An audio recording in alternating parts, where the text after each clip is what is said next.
آ گئے تھے، سب کے سب آ گئے تھے اس کی طرف۔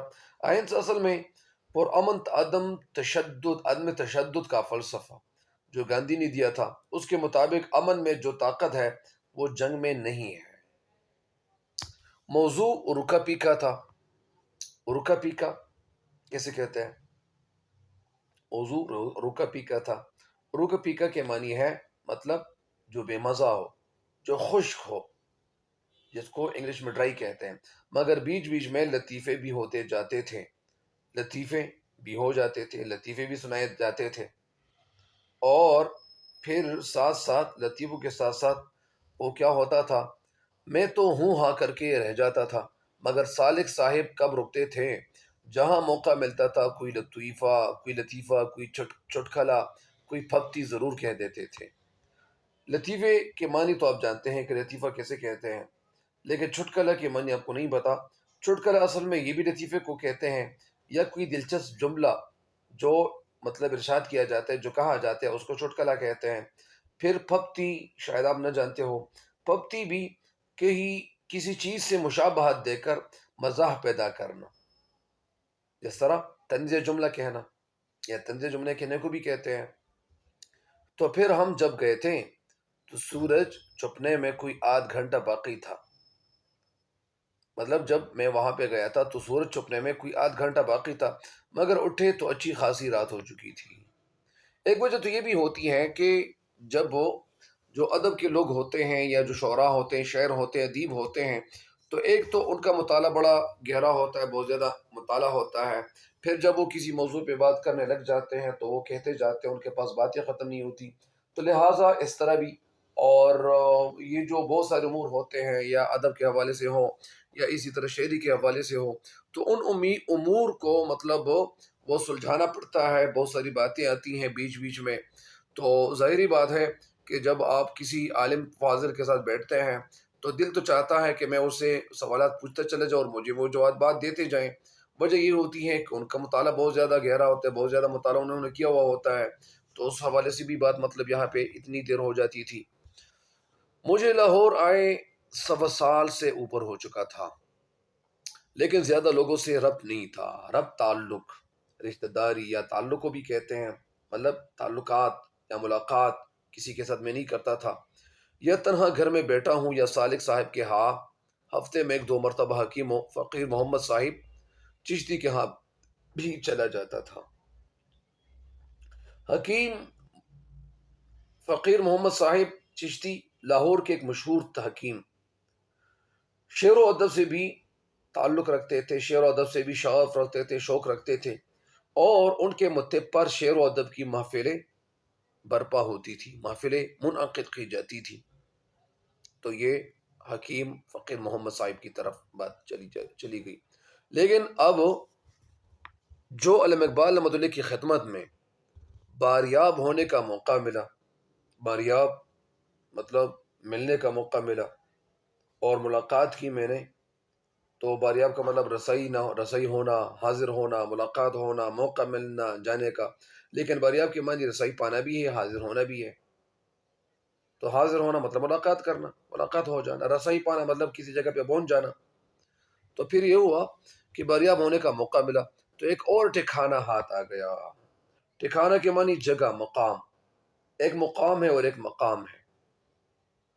مقام جگہ کو کہتے ہیں اور مقام حیثیت کو کہتے ہیں، مرتبے کو کہتے ہیں۔ تو سامعین یہاں پہ یہ لفظ کیا ہے؟ جو ٹھکانے کے معنی جگہ بھی ہے اور مقام بھی ہے۔ سامعین سننے والوں کو کہتے ہیں۔ پھر کیفیت، ایک ٹھکانہ ہاتھ آئے گا۔ کچھ دنوں میں یہ کیفیت ہوئی کہ اول تو دوسرے دن ورنہ ساتویں آٹھویں دن ان کی خدمت میں ضرور حاضر ہوتا تھا، کبھی کسی دوست کے ساتھ، کبھی اکیلا، مگر جب جاتا تھا 1-2 گھنٹہ ضرور بیٹھتا تھا۔ یہاں پہ 1 گھنٹے کا لفظ پہلے ہائے مختفی کے ساتھ لکھا جاتا تھا، جس طرح اس کو ہائے مختفی کہتے ہیں، جس کو گول ہا کہتے ہیں، لیکن آج کل یہ مزہ کا لفظ بھی میم زی الف زا لکھا جاتا ہے، پہلے گول ہا کے ساتھ لکھا جاتا تھا، لیکن اب گھنٹے کا لفظ بھی یعنی الف کے ساتھ لکھا جاتا ہے، گھنٹہ، تو اسی طرح روپیہ، مہینہ، بہرحال تو 1-2 گھنٹہ ضرور بیٹھتا تھا۔ کبھی کبھی ایسا ہوتا تھا کہ 12 بجے تک برابر محفل جمی ہے مطلب جاری ہے، اور لوگ آ رہے ہیں جا رہے ہیں، ادب شاعری سیاست مذہب پر باتیں ہو رہی ہیں۔ جس طرح آپ لوگوں کو بتایا کہ یعنی جو محققین ہوتے ہیں، جو محقق تحقیق کرنے والے ہوتے ہیں، ان کے ساتھ بہت زیادہ باتیں ہوتی ہیں، بہت ساری جو کتابیں انہوں نے پڑھ لکھی ہوتی ہیں۔ پھر یہ ہوا کہ لوگ آ رہے ہیں جا رہے ہیں، اب ادب شاعری سیاست مذہب پر باتیں ہو رہی ہیں، لیکن ان محفلوں میں سب سے زیادہ علامہ اقبال رحمۃ اللہ علیہ باتیں کرتے تھے۔ دوسرے لوگوں کی حیثیت زیادہ تر سامعین کی ہوتی تھی۔ سامعین مطلب سننے والے۔ میرا مقصود یہ نہیں، مقصد غرض کہنے کا مقصد کہ وہ دوسروں کو بات کرنے کا موقع نہیں دیتے تھے۔ کہنا یہ چاہتے چرا حسن حسرت کہ میرا یہ مقصد نہیں ہے کہ وہ علامہ اقبال مطلب دوسرے لوگوں کو یعنی کیا نہیں دیتے تھے، موقع نہیں دیتے تھے۔ کہنا یہ چاہتے کہ وہ بھی موقع دیتے تھے، لیکن یا بات کاٹ کے بولنا شروع کر دیتے تھے۔ مطلب کسی کی بات اگر کوئی بات کر رہا ہوتا تھا تو ان کی باتیں نہیں کاٹتے تھے بلکہ وہ سنتے تھے۔ بلکہ واقعہ یہ ہے کہ ہر مسئلے کے متعلق ان کی معلومات دوسروں سے زیادہ ہوتی تھی۔ مگر واقعہ مطلب اصل بات یہی ہے کہ ہر مسئلے کے متعلق ان کی معلومات دوسروں سے زیادہ ہوتی تھی، یعنی ان کے پاس معلومات زیادہ ہوتی تھی، اور اہل محفل کے لیے اس کے سوا اور کوئی چارہ نہیں تھا کہ چند جملے کہہ کے چپکے ہو رہے ہیں۔ چارہ مطلب کوئی صورت نہیں تھی۔ تو اسی وجہ سے لوگ کیا ہوتے تھے، وہ چپکے ہو رہے ہوتے تھے، اسی وجہ سے کہ ان کا مطالعہ بھی زیادہ تھا، اور ساتھ ساتھ مطلب جس موضوع پہ بھی وہ بات شروع کرتے تھے تو کیا ہوتا تھا، یعنی ہر مسئلے کے متعلق ان کی معلومات دوسروں سے زیادہ ہوتی تھی، اور اہل محفل کے لیے اس کے سوا اور کوئی چارہ نہیں تھا کہ چند جملے کہہ کے چپکے ہو رہے ہیں۔ تو یہاں تک تو تشریح ہو گئی ہے، لیکن یہاں پہ اہل محفل کا لفظ کے حوالے سے بتاتا چلوں۔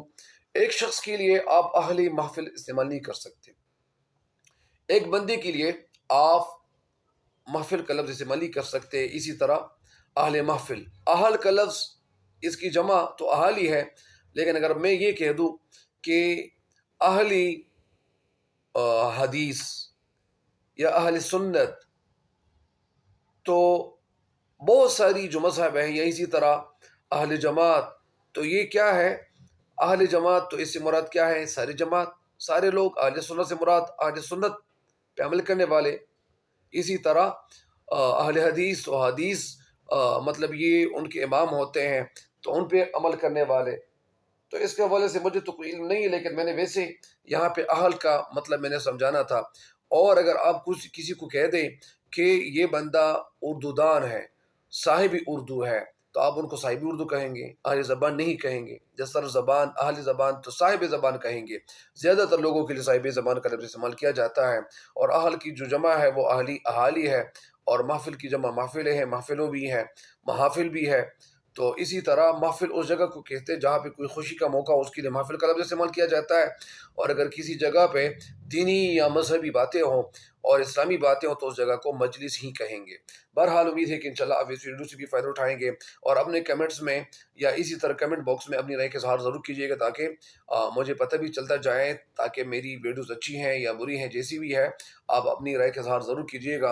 اور تب تک کے لیے مجھے خصوص دعا میں بھی یاد رکھیے گا۔ تب تک کے لیے مجھے دیجیے گا اجازت۔ اللہ نگہبان۔